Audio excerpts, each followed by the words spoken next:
noite, irmãos. É um prazer poder compartilhar a palavra de Deus com vocês. E nós cremos, conforme Hebreus 4 e Isaías 55, que a Bíblia é viva, eficaz, não volta vazia, cumpre os propósitos designados por Deus e chega ao mais profundo do nosso coração. Então ouça essa mensagem na expectativa de que Deus fale ao seu coração. O tema da reflexão dessa noite é o Deus pródigo. Convido você a abrir a sua Bíblia em Lucas, capítulo 15 comigo.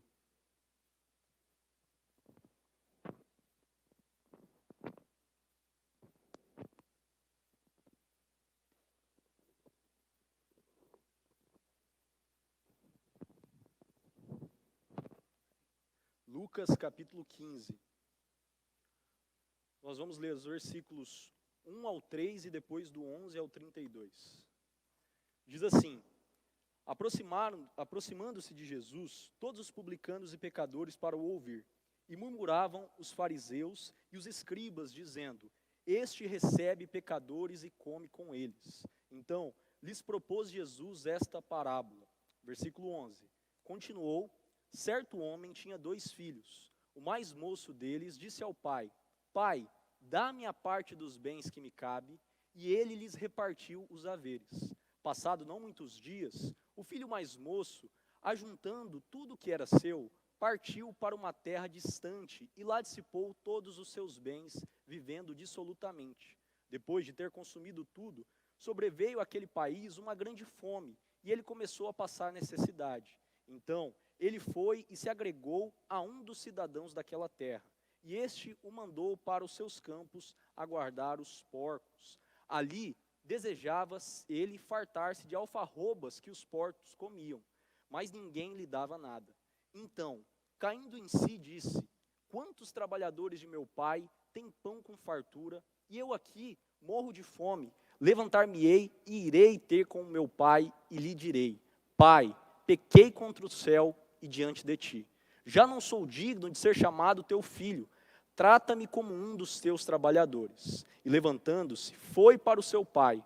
Vinha ele ainda longe, quando seu pai o avistou, e compadecido dele, correndo, o abraçou e beijou. E o filho lhe disse: Pai, pequei contra o céu e diante de ti. Já não sou digno de ser chamado teu filho. O pai, porém, disse aos seus servos: Trazei depressa a melhor roupa, vestiu, põe-lhe um anel no dedo e sandálias nos pés.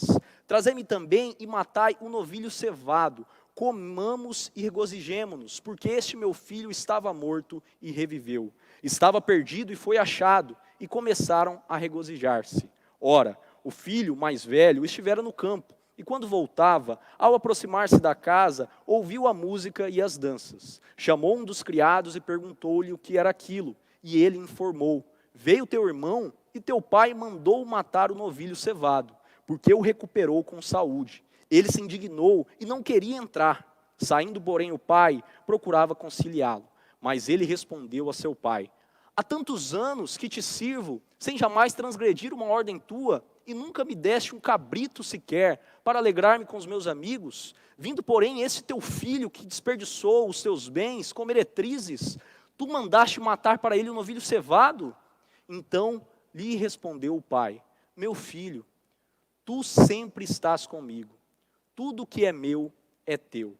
Entretanto, era preciso que nos regozijássemos e nos alegrássemos, porque esse teu irmão estava morto e reviveu, estava perdido e foi achado. Vamos orar? Senhor, essa é a tua palavra, que o Senhor fale aos nossos corações, ilumine a nossa mente, e que nós saiamos daqui fortalecidos, Pai, confiando que o Senhor é o nosso Pai amoroso, que ouve as nossas orações e que sempre tem o melhor para nós. Em nome de Cristo Jesus que nós oramos. Amém. Irmãos, como eu disse, o tema da reflexão dessa noite é o Deus pródigo. A passagem que nós lemos está situada no ministério público de Jesus. Jesus sai da Galileia e vai em direção a Jerusalém, e durante o ministério público de Jesus, ele ensina as multidões, realiza diversas curas, e grande parte da atenção de Cristo é direcionada às pessoas, aos grupos que eram marginalizados e excluídos da sociedade, como as mulheres, as crianças, os pobres, os pecadores e publicanos. E a passagem que nós lemos está num contexto de outras duas histórias.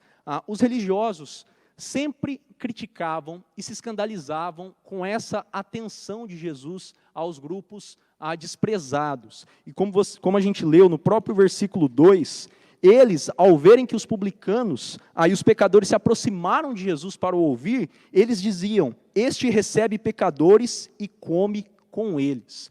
No Antigo Oriente, quando alguém se sentava e tinha uma refeição com você, era um sinal de aceitação, de amizade. Então, nesse clima, esse contexto tenso, com esse ar de superioridade dos religiosos, Jesus lhes propõe 3 parábolas sobre os perdidos. A primeira parábola é sobre a ovelha perdida, a segunda é sobre a dracma perdida, e a terceira é a parábola, na sua Bíblia está o filho pródigo, mas nós podemos dizer que é a parábola dos 2 filhos perdidos, porque os 2 estão perdidos. E o grande objetivo aqui de Cristo é falar e deixar claro que Deus é o agente ativo que vem ao nosso encontro com graça e misericórdia. É sempre Ele que vem na nossa direção. A parábola basicamente diz o seguinte: um pai, dono de terras, patriarca da família, recebe um pedido simples, mas profundamente doloroso. O seu filho mais novo olha para ele e diz: pai, dá-me a minha parte da herança. A gente não compreende o quanto isso foi doloroso para esse pai. Porque era normal o filho ter uma expectativa de receber a parte da herança da sua família quando o pai morresse. Então, em outras palavras, o que o filho está dizendo aqui é: pai, para mim, o Senhor já está morto. Eu não amo o Senhor. Eu não amo a presença do Senhor. Eu amo o que o Senhor pode me dar. Mas eu tenho coragem e eu vou dizer: então, me dá a parte da herança que me é devida. O filho vai para uma terra distante, gasta todos os seus bens, a sua parte da herança, com prostitutas, vivendo a vida da maneira que ele tanto sonhava, mas quando a crise chega, quando as consequências dos seus atos chegam, e elas sempre chegam, ele percebe o quão longe do pai estava e o quanto aquele poço que ele começou a cavar era fundo. Ele lembra que até os empregados do pai tinham pão e volta em direção. E aqui, no clímax da história, quando nós esperávamos que o pai o tratasse com amargura e esperasse ele chegar até a varanda, ao alpendre, não, o pai vai em direção ao filho. Se fosse uma mãe, se o texto descrevesse uma mãe correndo em direção ao filho, com certeza a gente entenderia. Um irmãozinho menor ou um sobrinho caminhando em direção ao seu irmão mais velho ou ao seu tio. Mas um pai, o símbolo da seriedade, cingindo as suas vestes e correndo em direção ao filho, isso nos surpreende. E não só isso, ele restitui a condição antiga do filho. Ele coloca sandálias nos seus pés e não o considera como escravo, que andavam com seus pés descalços, mas o considera como o mesmo filho que saiu há pouquíssimo tempo atrás. Mas a parábola não termina por aí. Muitas vezes a gente dá atenção só ao filho mais novo, ao filho pródigo, mas a parábola é direcionada aos escribas e aos fariseus, que são representados pelo irmão mais velho. Quando o irmão mais velho fica sabendo daquele banquete que foi dado, mesmo com as atitudes egoístas do irmão mais novo, ele se exalta, ele fica furioso. E numa atitude pública, ele humilha o pai não entrando na festa. Essa parábola é muito conhecida e ela nos ensina algumas coisas. A primeira delas é que ambos os filhos estavam perdidos, só que de maneiras diferentes.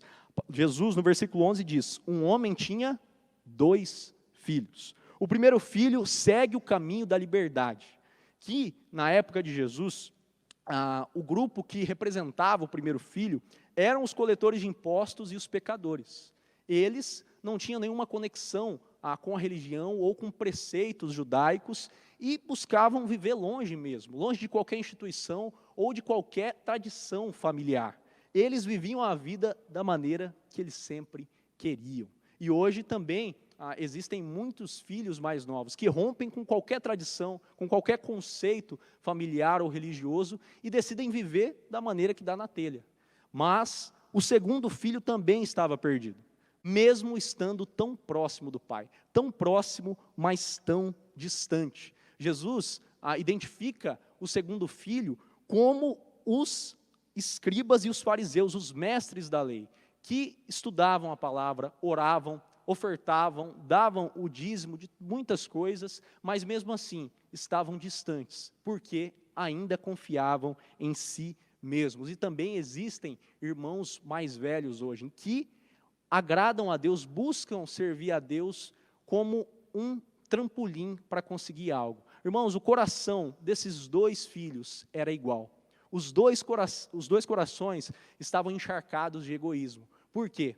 Os dois não gostavam da presença do Pai, mas eles viam o relacionamento com o Pai como um meio para alcançar algo, para controlar as circunstâncias e para controlar as pessoas.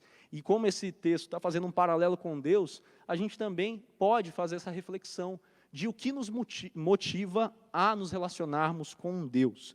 A segunda coisa que nós podemos aprender, e o enfoque dessa noite, é que por mais que ambos os filhos estivessem perdidos, os dois eram amados e foram alcançados pelo Pai. O primeiro filho, por mais que tenha falhado, tenha decepcionado profundamente o pai, quando o pai o vê voltando do horizonte, ele não espera o filho chegar à varanda, ele corre em direção a ele, o beija, o abraça e o restitui à sua posição, nos lembrando que o amor de Deus é incondicional, que Deus sempre está com a mão estendida para aqueles que querem começar de novo, todos os dias, mesmo com as nossas falhas, mesmo com os nossos pecados, ainda assim Deus estende a mão para nós. E mesmo para aqueles que acham, que não compreenderam ainda o quanto são pecadores e precisam da graça de Deus, também o mesmo Deus, o mesmo Pai toma a iniciativa e vai para fora do banquete, vai para aquele filho emburrado, que ainda tem um conceito de justiça própria muito enraizado, e o encontra, o traz para dentro. A parábola não termina, não tem um desfecho. Por quê? O resultado, o fim dessa história, depende da postura dos escribas e fariseus. Irmãos, a grande lição dessa noite é nós lembrarmos a postura do Pai. O versículo 22 narra o Pai restituindo a condição que o filho tinha. E o versículo 31 narra o pai conversando com paciência com o filho mais velho. E o grande enfoque das 3 parábolas do capítulo 15 de Lucas é que Deus, a misericórdia e a graça de Deus é representada pelo pastor incansável, que deixa as 99 ovelhas, que vai em direção ao desconhecido, e quando acha essa ovelha, trata dela e a traz de volta para o aprisco. A graça e a compaixão de Deus é representada pela mulher, que quando perde a sua preciosa dracma, acende a candeia, varre a casa insistentemente até encontrar a dracma. E Deus, nosso Pai amoroso, que sempre está disposto a nos dar uma segunda chance, que quer caminhar conosco e que quer que nós nos relacionemos com Ele e sirvamos a Ele por quem Ele é e não por aquilo que Ele pode dar, Ele vem ao nosso encontro, assim como o Pai amoroso foi ao encontro dos 2 filhos. E Jesus, que conta essas parábolas, Ele mesmo encarna esses ensinamentos. É Cristo que defende a mulher pecadora que ungiu os seus pés com lágrimas. Ele defende quebrando o preconceito com as mulheres que existia na época. É Cristo que vai ao encontro da mulher samaritana, quebrando todos os preconceitos étnicos e raciais da época. É Cristo que se hospeda na casa de Zaqueu, contrariando tudo o que as outras pessoas diziam.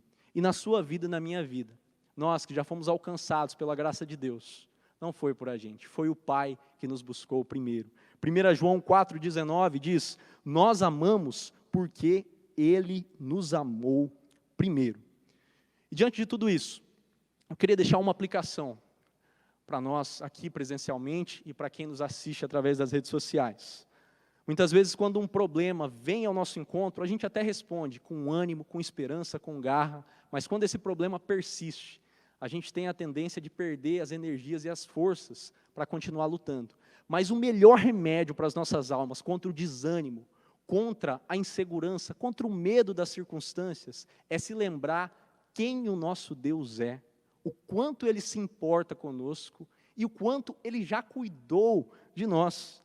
Deus nos ama profundamente, assim como o pastor incansável, como a mulher insistente e como o pai amoroso, compassivo, justo e bom, misericordioso. Deus vem ao nosso encontro, Deus não nos deixa sozinho. Deus, assim como em Marcos,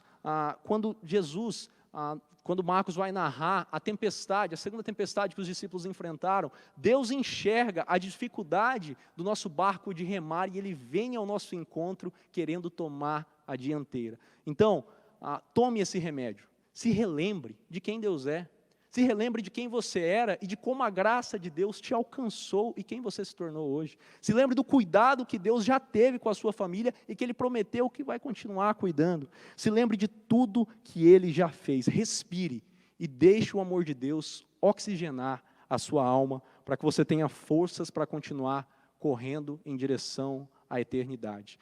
Relembre quem Deus é, o quanto Ele é bom, o quanto Ele te ama. E a maior prova de amor é que Cristo morreu por nós, mesmo quando nós ainda éramos pecadores.